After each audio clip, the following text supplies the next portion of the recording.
From New York to our TV and radio audiences worldwide, this is Balance of Power, where the world of politics meets the world of business. I'm David Weston. We're going to start with Abigail Doolittle, a report on the market. So, Abigail, I'm not sure exactly where the markets are headed right now. I guess they're caught between a virus on the one hand and earnings on the other. You're right about that. And on that, they are doing pretty much nothing. It almost feels like a summer Friday at this point. Very small moves. The S&P 500 right now up about 0.2%. However, if the index does close up, it will be a fourth up day in a row. So that would be somewhat encouraging. We're seeing a little bit of weakness for the stay-at-home stocks, or those FANG stocks, down just 0.3%. So again, not a huge move at all.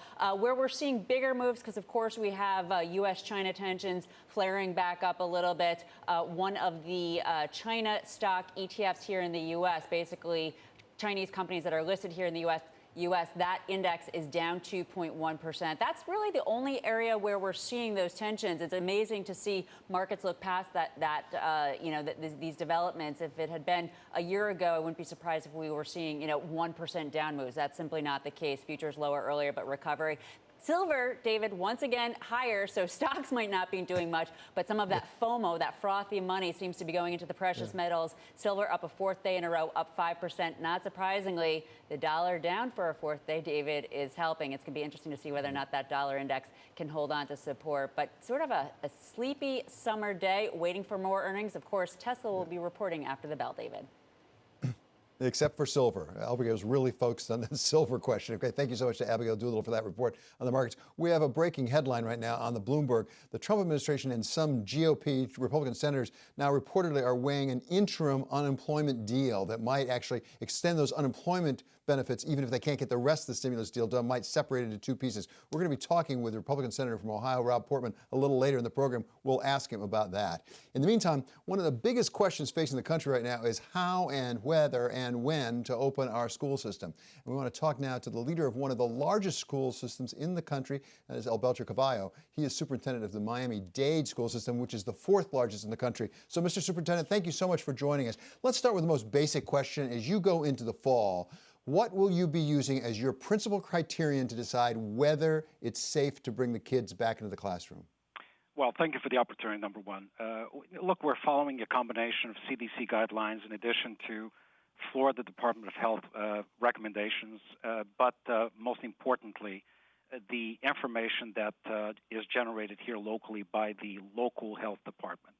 And that includes carefully monitoring the positivity rate, which, by the way, a month ago was at 6%, and then it shot up to over 30%.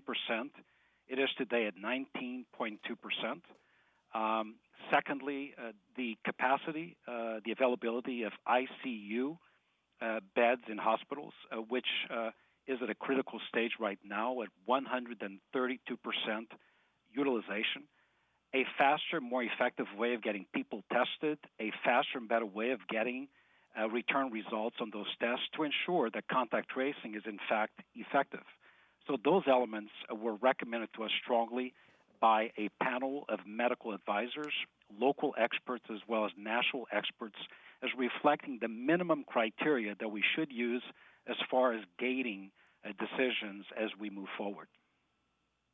Mr. Superintendent, let's pick on one of those specifically because we talk about it a lot here on Bloomberg. That's the positivity number you mentioned, which, as I understand, is the percentage of people taking the test who come out positive.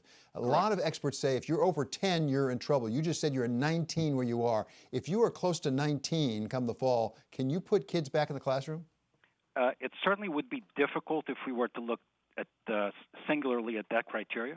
And you're absolutely right. Based on international standards, the positivity rate that most of the world is following is 5%. American standards, based on CDC recommendations, looks at 10%. Certainly would be much better for us to have a positivity rate at 10% or lower for us to return kids back to school safely. By the way, we're not just protecting the health and well-being of children, but also of teachers, many of whom are of certain age and a certain percentage who have underlying health conditions.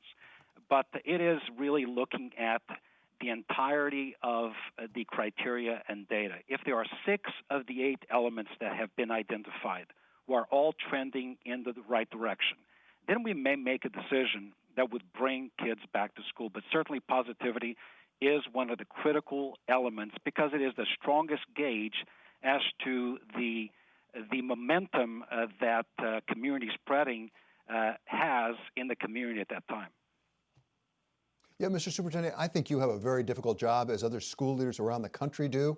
But one of the issues here is time, because we're getting on towards September. People need to plan their lives. Parents need to know whether they need to provide for childcare at home or whether their kids will be in school, things like that. What's your timeline by when you're going to have to make a decision about how you're going to get back to school? Very good and important question. So our first day of schooling is August 24th. We are contemplating at this point pushing it back by 1 week to August 31st. Secondly, it is my intent to actually make a formal announcement to our community to give parents, business leaders enough time to prepare no later than sometime between July 29th and August 3rd. Obviously, we have a plan to reopen schools. Look, the best place for kids to learn is in a school in front of a teacher. Best way for them cognitively in terms of their social and emotional needs. It is best for students with disabilities, English language learners, but we cannot devoid ourselves from relevant data specific to health conditions in our community. And right now, there's a great deal of variability as far as those health conditions across the country, even in the state of Florida. Look, most of the state of Florida is in phase 2. The South Florida community, including Palm Beach, Broward, and Miami-Dade, we're still in phase 1 because we are the epicenter of COVID-19 with conditions currently similar to those facing China back in January. So we hope to make this announcement at the end of this month and then take advantage of the number of options that we made available to parents, which include continuous, synchronous remote teaching. We have enough devices for every single kid and powerful content guided by teachers. A 5-day-a-week schoolhouse model as long as conditions allow it, and then a number of hybrid models that rely on alternating cycles, cohorts of students coming into and out of school. So, I mean, as I say, you've got so many challenges right now, and you just laid out a pretty wide range of possibilities for school. That gets very complex. I mean, if individual children and their parents can make decisions, and it's either you're in class or it's a hybrid, some remote, all remote, things like that. How do you sort that out in such a way that it's intelligible to the students, to the parents, to the teachers, and to you? Sure. Well, you do it in a methodical and scientific way. We began surveying our parents. We've now done 2 parent surveys. One was a general survey to ascertain their impressions and comfort level and challenges they faced over the last quarter of last school year when we transitioned to distance learning. The second survey was school-specific, involving all parents, explaining the options and asking for a choice declaration on the part of the parents. And I can tell you, about 51% of the parents declared more comfort with a continuation of remote learning, with about 49% of the parents saying if conditions improve, we would like kids to go back to school. It also involves detailed surveying of teachers to understand their viability as a workforce, to understand underlying conditions, age concerns, to ensure that we can engage in a matchmaking process of teacher to student to option as selected by parents. It is a complex, monumental feat, the likes of which we have never done anywhere across the country, but we are prepared for it. We've been planning for this. We've had the systems in place now for literally a couple of months. And so focus on the teachers just for one moment here at the conclusion, Mr. Superintendent, if you could. As I understand it, the Teachers Association down in Florida has brought a lawsuit against the state saying, don't make us go back to class. Putting aside that lawsuit for the moment, if you open class come September 1, do you have any sense of how many of your teachers would show up? Well, I have not gotten information that our teachers, who are dedicated professionals, would not live up to their responsibility here in Miami-Dade. I'm aware of that lawsuit. We're not involved with the lawsuit.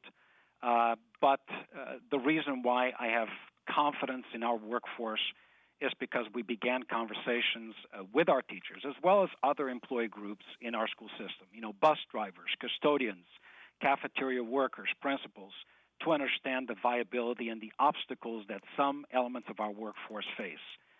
We are digesting through that information, as I said. We are building schedules for students and teachers on a basis of the models and choices available.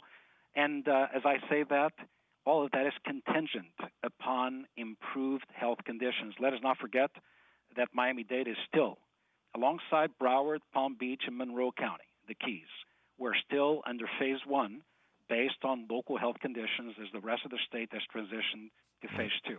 We've got to be respectful of the needs of our teachers, obviously, and we're going to lead by elevating as the moral imperative the well-being and the health of our kids and our teachers. Well, and our best wishes are with you, Mr. Superintendent. As I say, you have a very challenging job right now. That's Alberto Carvalho. He is the superintendent of Miami-Dade school system down in South Florida.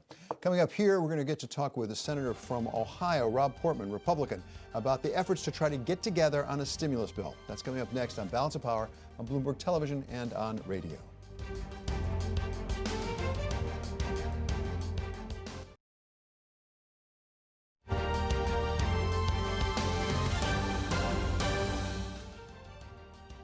This is Balance of Power on Bloomberg Television and Radio. I'm David Weston. It's time now for First Word News, and for that we go to Mark Crumpton. David, thank you. U.S.-China tensions are flaring up again after the U.S. abruptly ordered the closure of the Chinese consulate in Houston, Texas, citing intellectual property concerns. Secretary of State Mike Pompeo spoke about the issue in Copenhagen earlier today. We are setting out clear expectations for how the Chinese Communist Party is going to behave. And when they don't, we're going to take actions that protect the American people. And as expected, Beijing is vowing to retaliate. Brazil's president is still testing positive for the coronavirus. Jair Bolsonaro first announced he had a confirmed case on July 7th. At least 4 members of his cabinet have also been diagnosed with coronavirus. President Bolsonaro repeatedly dismissed the disease as a, quote, little flu, and often mingled in crowds, sometimes without wearing a mask. The British Prime Minister Boris Johnson is urging opponents of Brexit to, quote, move on. Speaking to the House of Commons today, the Prime Minister said there's no smoking gun in a parliamentary report which says the government avoided looking into potential Russian interference in the 2016 referendum to decide whether Britain should leave the European Union. The government dismissed the findings. Global news 24 hours a day, on air and on Quick Take by Bloomberg, powered by more than 2,700 journalists and analysts in over 120 countries. I'm Mark Crumpton. This is Bloomberg. David? Thank you so much, Mark. Well, lawmakers are working really hard right now on a possible 4th round of fiscal stimulus. At the same time, there are big issues remaining, and there's a deadline at the end of next weekend about that supplemental unemployment insurance. Welcome now one of the people involved directly in this. He is Senator Rob Portman, Republican of Ohio. Welcome back to Bloomberg. Great to have you here, sir. Let me tell you, Bloomberg reported just a short time ago that there's consideration now at the White House and among some, at least Republican senators, of maybe splitting this up and getting an immediate extension of the unemployment benefits, some supplemental, doing that before the deadline at the end of next week, and then taking on the rest of the stimulus later. Is there truth to that rumor? Well, it's certainly something that's being looked at. The better solution would be to get our act together and get something done by the end of next week. That's a broader package because so many of the COVID-19 related matters are urgent. But you're right, the most urgent is the deadline of July 31st, because it's at that point that the $600 supplement that the federal government is putting on top of the state unemployment insurance benefit ends. So you have a cliff there, and I think most of us agree there needs to be something in its place. Most of us also agree, by the way, that the $600 flat amount for every worker is not a good idea going forward because it's creating a disincentive to work. 60 to 70% of the people on unemployment insurance today are making more under unemployment insurance than they do at work.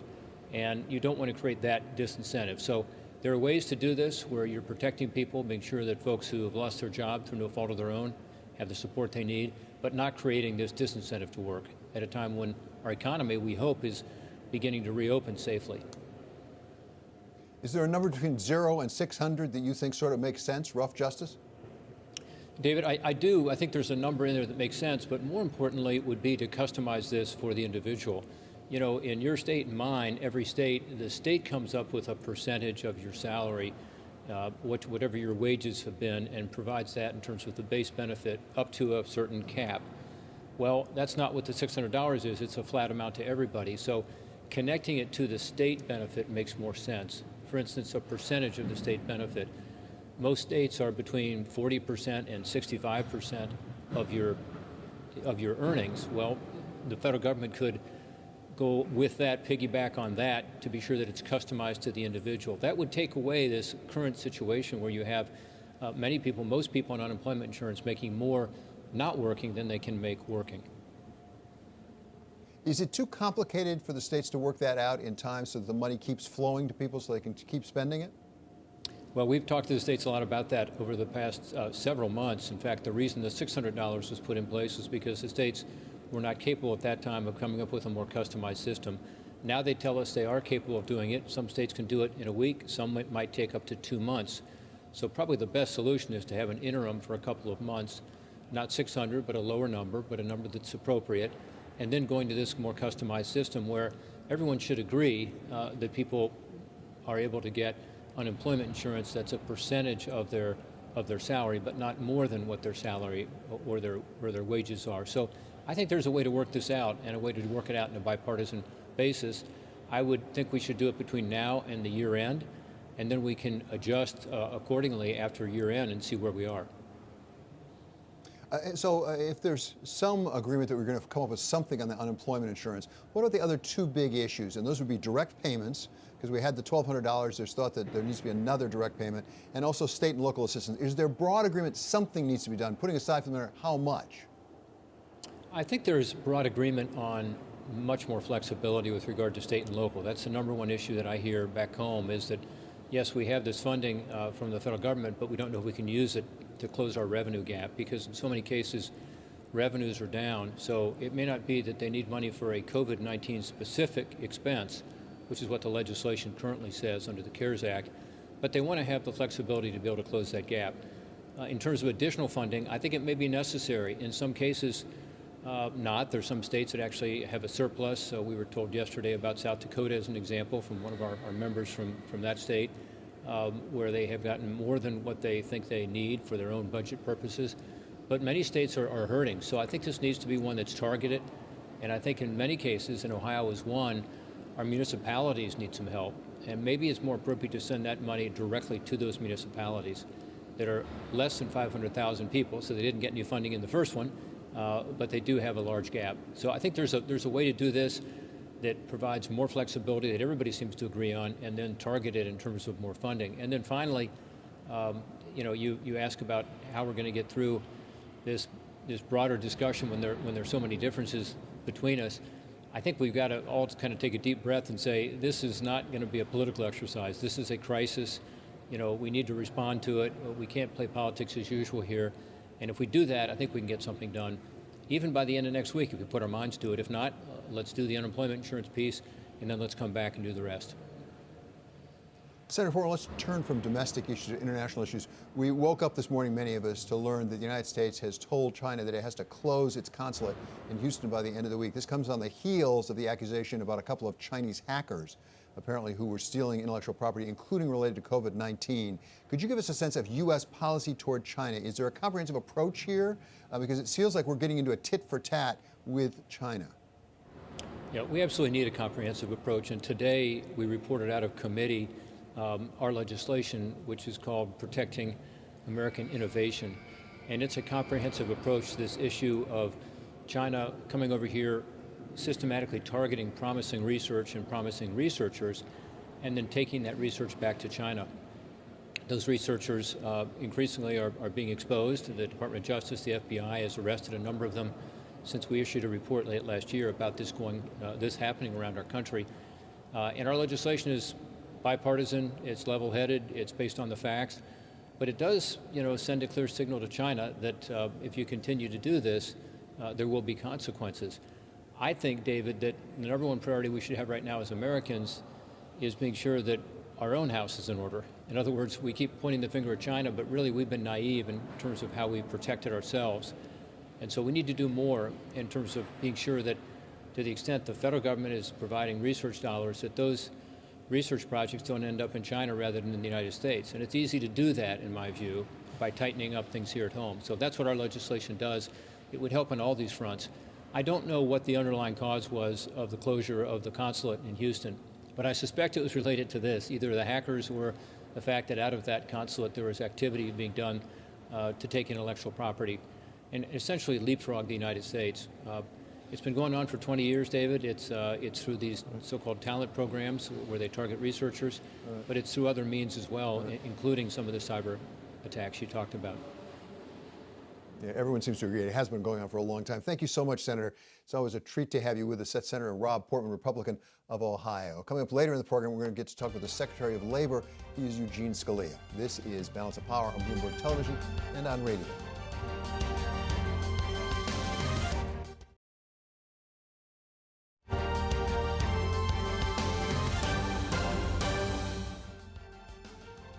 This is Balance of Power on Bloomberg Television and Radio. I'm David Weston. It's time now for Stock of the Hour, and it turns out that shoppers are going back out to buy things, at least if the product is right. Best Buy is on the way up today, and Kaylee Alliance is here with the story.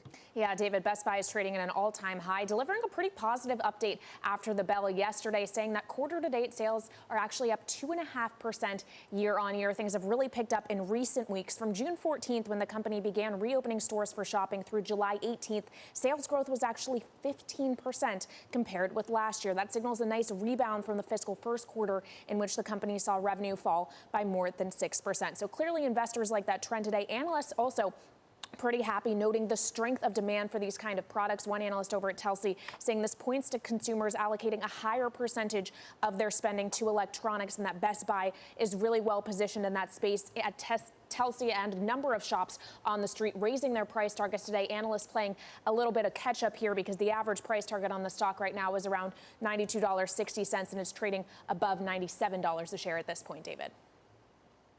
Okay, how are other retailers doing? Is there good news there too? Consumers may be buying things, but they are picky about what they're buying. So they may be buying work from home equipment, computers and the like, but not necessarily clothes, because they don't have to wear them anything fancy to work, not going on vacation, etc. And that is weighing on the likes of department stores. Actually, Kohl's and Macy's both down around 6% or more today after getting downgraded over at UBS. The analysts there saying that they don't expect fiscal 2021 to be the rebound year for these names many anticipate, because their problems go far beyond just the pandemic itself. There are other structural challenges at play here, like the shift to online, which the pandemic has really only accelerated. So both those names under pressure today after getting cut to sell by that analyst, David. Okay, Kaylee, great to have you with us. Thanks so much for that report on Best Buy and retail. From Kaylee Alliance. Coming up here, commercial real estate has really been hit hard by the pandemic. We talk with one of the foremost leaders in the field. She is Marianne Tai of CBRE about the state of commercial real estate post-COVID-19. This is Bloomberg.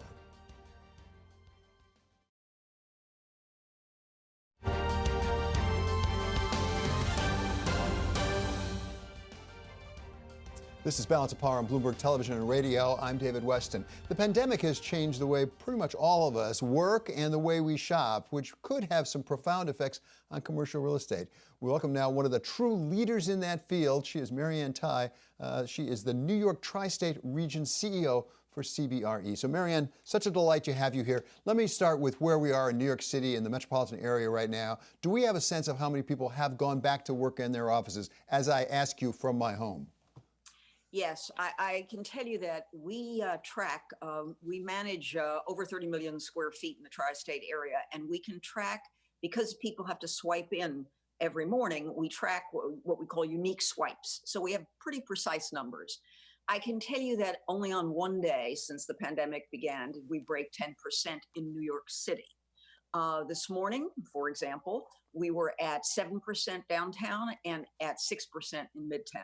Interestingly, our suburban market, however, has been hovering just under 30%. I think it's frankly mostly about how you get to work, because I can tell you that people tend to feel fine once they're at work, and all the concerns about queuing up for elevators and such haven't materialized, because indeed there haven't been that many people back in the office yet. So I think this is about creating a sense of safety in getting to the office. And I think that's why our suburban markets, people are basically driving to those markets, and they feel safe in their own car. So Marianne, give us a sense, if you can, of a projection of where you think this is going to end up over the next year or 2 years. Because we've talked with Ned Lamont, the governor of Connecticut. Also, we've talked with Phil Murphy, the governor of New Jersey, and both of them said, we think the days of basically getting on a train 5 days a week and going into Midtown or downtown Manhattan are over. People will come in maybe a day or two, but not regularly. Do you think that's right? No. I have to say, the thing I say about work from home, which has its own little acronym, WFH, is that depending on the geography, it may make a lot of sense. But the way I put it is if you're in New York City or any one of the major gateway cities, you don't come to work there so that you can work from your apartment. Let's start right there. You come for, I joke all the time that the common denominator of big city dwellers and workers is FOMO, fear of missing out. They want to be wherever the action is, whether that's in the workplace, whether that's on the street, whether it's in the theater, wherever it is that they're working, they want to be part of that scene. And alas, that scene hasn't existed now for a number of months. So the interconnectivity of the life of cities, the fact that restaurants and bars and movie theaters, et cetera, all matter, I think is something that we're coming to appreciate in a new way. Now, I can tell you that we've been evolving as in terms of office working, office workers. We've been evolving to a place where there are lots of different options. And I can say that there are about 5% of the workforce today has a work from home full-time component to their business. And I think that you may see that increase, and you certainly would see people working so many days a week in the office, so many days a week at home. But it really is dependent on many factors. Let me give you two that just pop to mind as something that's, I think, very important. If you are a younger person trying to evolve your career, and the example I always use are law firms. You're just coming out of law school, you're offered a job by two different law firms. One of the law firms, you're going to work for a partner who works from home most of the time. And the other law firm you're offered a position at, the partner works in the office. Now, do I really want to work? I always joke, do I want to go up and sit in this guy's kitchen and work for him there? Or do I want to be in a place where I can move in and out of the physical presence of the person who is going to mentor me, and absorb the culture, et cetera? I mean, that's an easy one to visualize. I think that the second thing I would say to you is that we're in a moment where we're putting a lot more spotlight, as we should, on diversity in the workplace. That means racial diversity. That means gender diversity. One of my ongoing fascinations is to watch my female colleagues and customers on Zoom or team calls, and my male customers working from home, and their children enter the space. Whenever the little kids enter their daddy's space, the first thing you think is adorable. Daddy picks them up, he sits them on their lap, the little boy or girl waves to the camera, and then off they go, right? When they come into mommy's space, they're like, where's my unicorn backpack? Or whatever it is that they're needing. And I hear from the women with whom I work who have young children that the work from home, actually, just the other day, we're only going back, our own firm is going back to the office in divisions, depending on what team you're on is the day you're in. And on a particular day, I was speaking to a colleague who was on the wrong team for being in the office that day. And I said to her, Lauren, what are you doing in the office? And she has two young children. And she said, I needed to get some work done. I had to come to the office in order to do it, even though she was coming in sort of under the radar because it wasn't her assigned day to be in the office. So Marianne, just give me a sense of what's going on in the commercial real estate market right now. Are there deals being done? What's happening with prices, or is it just frozen up until things sort themselves out? So what's interesting is to watch each week has been different. We had a period of utter quiet. And again, it's always an exaggeration in a very big world that we live in. But we are now beginning to see deals get signed up. And most of the deals, in fact, I would say the vast majority at this point, are what we call pre-COVID deals. So there were deals that were well on the way to happening, and then people pushed the pause button and said, let's just wait and see what happens. I can tell you that on Monday morning, for example, we saw in Manhattan over 1 million square feet of leases get signed, the bulk of them renewals, AIG renewing, Banque Nationale de Paris, et cetera. And those were all deals started pre-COVID, and those are both, but all of them actually, IAG has 3 deals, are long-term deals. So we are seeing that. I can tell you that there are retrades that happen at the last minute, as you would expect. Right. Interestingly enough, most of the retrades have focused on free rent, and they focused on give us more time without a rent start. And that's the form it's taken so far. We haven't seen, we're tracking every minute of this. And to date, in terms of the effective rent changes, that includes free rent, that includes concessions, cash to tenants, that includes the actual face rents. The last number I saw, which was Friday, was 5.8% down. We expect it to be down more than that, but the market is, the office using market, I want to be very clear, is slowly picking up.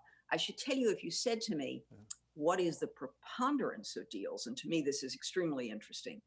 It's short-term renewals, 1 year, 3 years, 5 years. I think something like 62% of the deals we've done in the recent have been fall into that category. Yeah, it reflects a lot of the uncertainty so many of us face. Thank you so much, Marianne. It's a real treat to have you with us. Marianne Tai of CBRE on commercial real estate. And now it is time for First Word News, and for that we go to Mark Crumpton. David, thank you. Trump administration officials and Senate Republicans are discussing a short-term extension of unemployment insurance. Lawmakers in the White House appear unlikely to reach a broader stimulus deal before the benefits lapse at the end of the month. Bloomberg has learned the possible deal would extend funds that were provided to millions of Americans by earlier coronavirus rescue packages. Several Republicans didn't support the original $600 a week unemployment insurance provided under the CARES Act, saying it provides a disincentive to work. California has reached an unwanted milestone. The state has now surpassed New York with the most confirmed COVID-19 infections. That's according to data compiled by Johns Hopkins University. There are more than 409,000 confirmed coronavirus cases in the state of California. The head of the European Parliament is slamming budget cuts approved by EU leaders this week.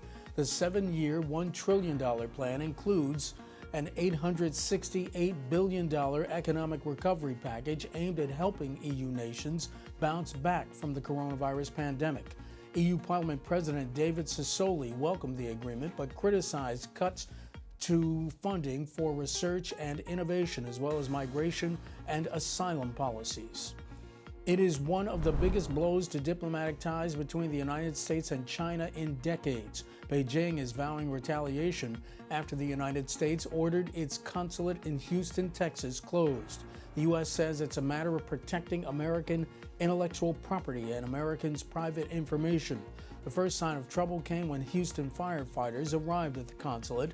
They had been called after reports that documents were being burned outside. Global news 24 hours a day, on air and on Quick Take by Bloomberg, powered by more than 2,700 journalists and analysts in over 120 countries. I'm Mark Crumpton. This is Bloomberg. David? Thanks so much, Mark. Coming up, we talk with Labor Secretary Eugene Scalia. That's next on Balance of Power on Bloomberg Television and on radio.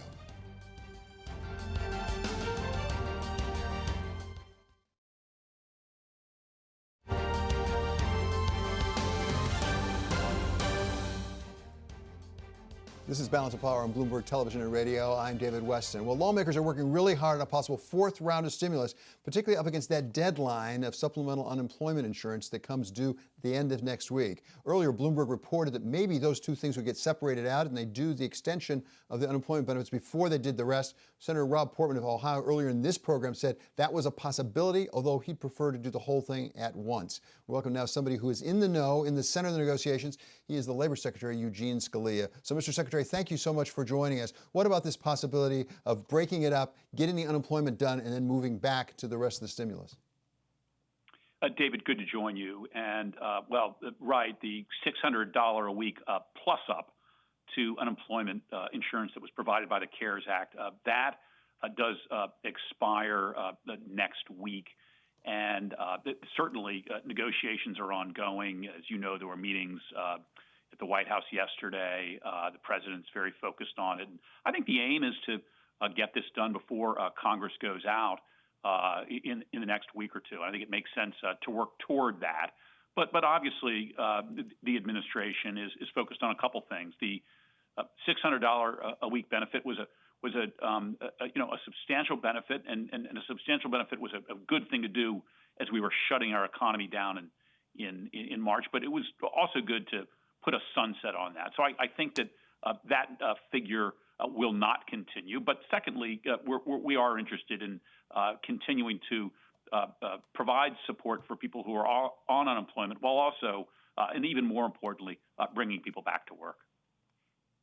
So from your point of view, it sounds like there is a number between 0, which would be cutting it off altogether, and 600 that makes some sense.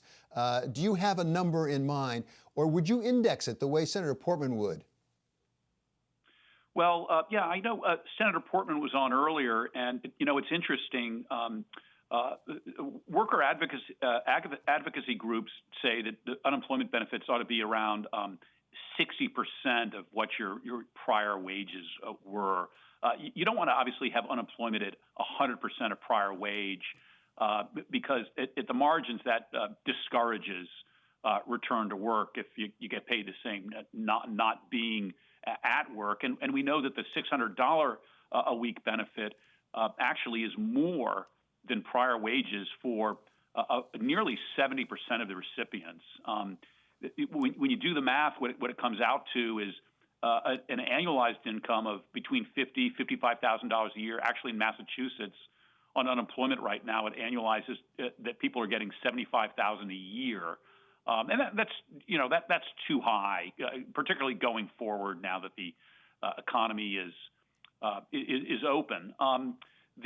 What's interesting is during the Great Recession, 10, 12 years ago, the federal plus-up was $25 a week. So I think that shows how much higher than what's ordinarily been done the 600 is. And I think that kind of brackets the discussion. So you've got the $25 a week as a reference point. You've got this notion of 60% wage replacement that some worker advocates put out there. I think those are all interesting data points as these discussions go forward. Should it be extended for a set period of time, or should, as some people suggested, we have those supplemental benefits continue as long as unemployment remains at certain levels? It needs to sunset again, David. I think that's important. It's not generally been the practice to have federally funded unemployment insurance. It's a state system. As I mentioned, there was a small federal supplement during the Great Recession. And then we did something extraordinary because we had governments across the country, as a public health measure, saying to workers, sorry, you can't work. You can't earn a living. And so we did something extraordinary. But people said at the time, we are doing some unprecedented things here, and they can't become precedents. And I still believe that's true, that we're dealing with an extraordinary pandemic, but we can't put in place long-term programs while we try to deal with a problem that we are continuing to make headway against with the vaccine and the like. I mean, the ultimate goal is not to pay any unemployment insurance because no one is unemployed, presumably. What's the best way to get that done? You have a lot of smart economists at the Labor Department. And let me ask you one specific thing.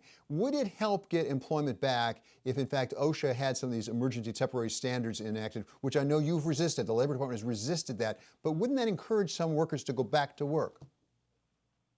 Well, I'm glad you raised back to work, David. It is important that we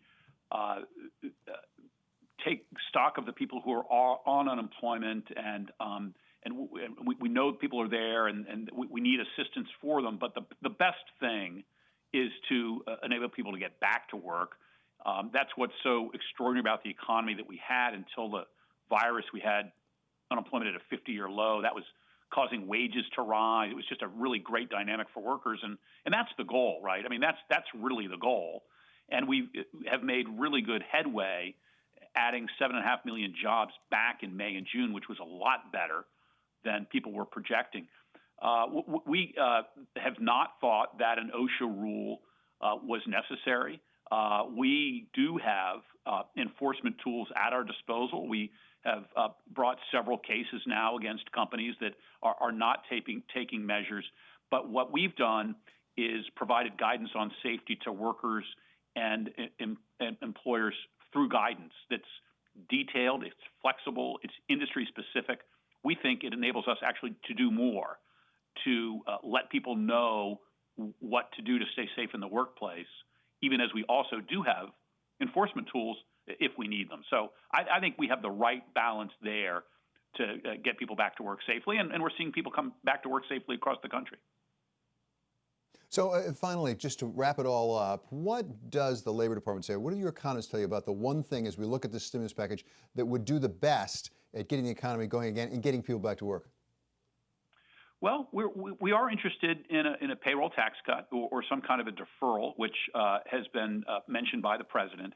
It's an incentive to bring people back. It results in a boost of wages that can incentivize workers to come back into the workplace. I do think it's important to remember that we had an amazing job-generating economy until the virus, and to remember what that economy featured. It was tax-friendly. It was not putting unneeded regulatory burdens on business. So even as we focus on, for example, helping workers on unemployment, I think it's critical to focus on measures that incentivize business growth. That's what brings the jobs back, and that's what brings elevated wages back too. Okay, Mr. Secretary, always a pleasure to have you with us. That is the Secretary of Labor. He is Eugene Scalia. And this is Bloomberg.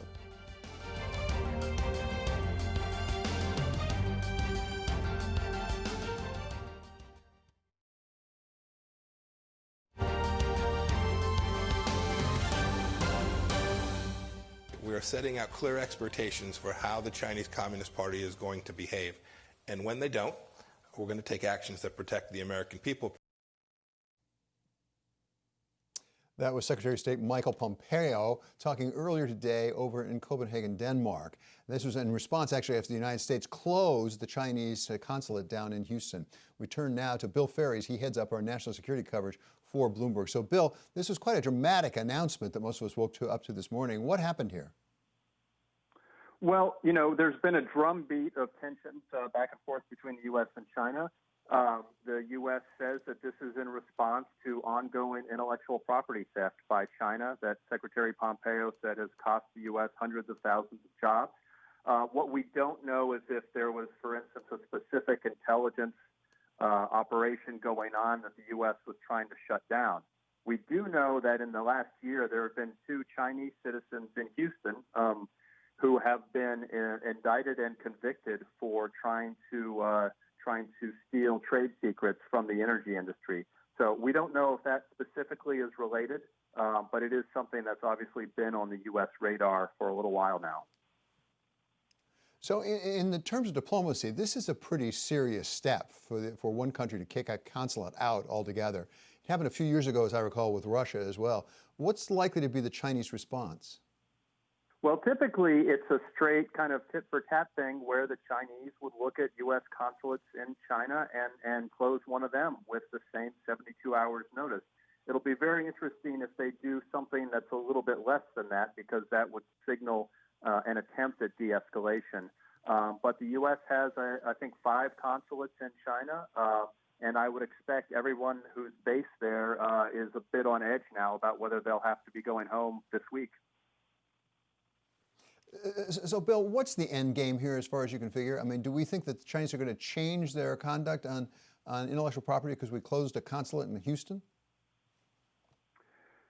The short answer is no. I don't think this will probably, serve. I think it's much more of a symbolic kind of move by the U.S. and it keeps up these tensions that have been growing, over things like the origin of the coronavirus. Over issues like Huawei. I think it's another strike in that category. Just yesterday, the U.S. accused Chinese hackers of more than a decade of attempts to try to steal hundreds of millions of dollars in trade secrets from the U.S. I don't think at this point we see what the exit ramp is here for either side, other than some sort of a de-escalation. So the ball is really in China's court right now. And I think we'll all be watching carefully to see whether they have more of a nuanced response here. Yeah, exactly. And I'm not sure there's anybody on the other side of this trade, as it were, down in Washington, because the Democrats basically agree with the Republicans that they don't want to do anything very nice for the Chinese. And going into an election, it may get only worse from here on out. Thanks so much to Bill Ferries. As I say, he heads up our national security coverage for Bloomberg. Coming up in the second hour, Balance of Power, first of all, we're going to have a simulcast, a very important one with Bill Ackman, who has this new SPAC that he's bringing out, the so-called blank check fund. We're going to hear from him. We're also going to hear from Michael Chertoff, the former Secretary of the Department of Health and of Homeland Security, on the question of China and U.S. relations. This is Bloomberg.